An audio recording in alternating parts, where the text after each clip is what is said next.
Hi guys, I thought today I'd show you a few ways to use this entertainment stamp set from Citrus Twist Kits to create your own project life cards. The first card I'm going to create is an ombre pattern repeat stamping pattern using these more solid stamps. One says good food, one says great time. I'm going to use the good food one. So I'm just starting with a piece of 3x4 white card, and I've chosen 3 inks. They're all blues, but one's light, one's medium and one's dark, and I'm just going to start using the lightest ink in a random sort of brick looking pattern from the bottom. So I've stamped 3 rows of that, and then I'm going to move on to my mid coloured ink and do the exact same thing. So I'm just randomly creating a pattern. I'm going to do 3 rows and then I'm going to move on to my darker ink. Actually that's 4 rows there. And then move on to my darker ink. So that is considerably darker, but I don't mind the effect. It sort of gives it a focal point. And again, I'm just doing the same thing, filling in all the way to the top of the card. And when I get to the top, there's a little bit of gap, so I'm just going to add just the tiny edge of the stamp. So there's my own pattern card. Now I thought what would be nice to go with this one is if that one was going to be a background for a photo, I might like to add a wee journaling card as well. So I'm going to use the same stamp, not put it straight, I'm putting that on a slight angle, and I'm going to use the matching stamp underneath it on a slightly different angle, and that would give me a matching pattern card and a journaling card as well. For this next one, I love these little star stamps. Now, my assumption is that they're supposed to be for rating things, but I think they'll make quite a cute pattern. So I'm going to use some washi tape and just take the stick off on my hand a bit, and then stick that down onto the bottom of the card. Now, it's really just to give myself a straight edge, a bit of a guide.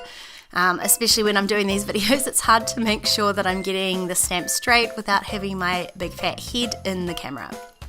And then I'm just going to stamp a row of stars across the top of the washi tape. And then above that, another row just slightly into the gaps. So I'm creating this pattern with the stars. I'm going to do 4 rows here, so it just creates a band across the card. So that could be a background card for a photo, or I could stamp one of the quote stamps above it, add an embellishment. There's a lot of things you could do from there. One of the other stamps I really loved is the little circle ampersand stamp, and I thought it would lend itself really nicely to a rainbow looking card. So I've picked out 9 inks, and I'm just going to start in the middle, and I'm going to create a grid with the same stamp using all these different colours. So I'm just starting in the middle, so it would end up semi-centered, although I will say I probably should have measured a bit better because it's not quite perfect, but you get the idea of what I was going for. So I've done the middle row, and then I'll do the top row with my top 3 colours, and then I can just go in and fill in the bottom row with the bottom 3 colours. And then I end up with a really cute rainbow coloured filler card.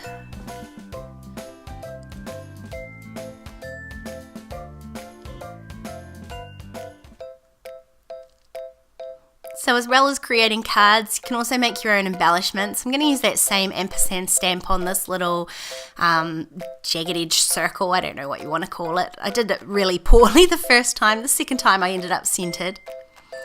Another way is on this circle stamp. So I'm going to stamp the plate and knife and fork in the middle. And I'm going to use this dinner stamp, and I'm going to bend it on my block. You've seen me do this before. I'm going to bend it so it fits around the circle, and then I can just stamp all the way around and kind of create this almost like badge looking piece. So another way to use your stamps is partial stamping. So again, I'm just going to use a piece of washi tape to cover up the piece that I don't want inked. So then you can ink up your stamp, and don't forget to pull off the washi tape because otherwise you'll see what happens there. And then you've only got the part of the stamp that you want to use. So then it's really easy just to add another one of the stamps underneath it. So you can totally change the meaning of the stamp that you were using altogether. I'm going to do the same thing. Now the only thing you want to be careful of is touching the ink like I did here, but you'll still get the point. So it's the same thing, but I'm almost creating a wee checklist.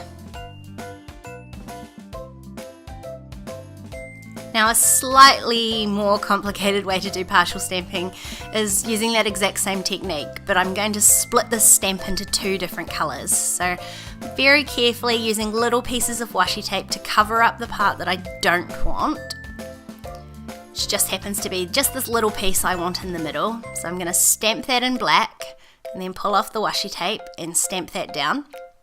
And then I'm going to do the exact reverse. So I'm going to use little bits of washi tape to cover up the piece that I just stamped, and then re-ink the rest of it in a separate colour. Pull off the washi tape, line it up carefully and stamp that. And then you've got one stamp but in 2 different colours. That's a really fun way to do it. So I hope I've given you a few ideas of a way you can use your stamps slightly differently other than just stamping them. I really love these, and you'll see me use them in next week's Project Life.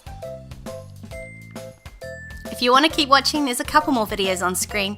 Don't forget to subscribe to my channel if you haven't already, and I'll see you next time. Bye!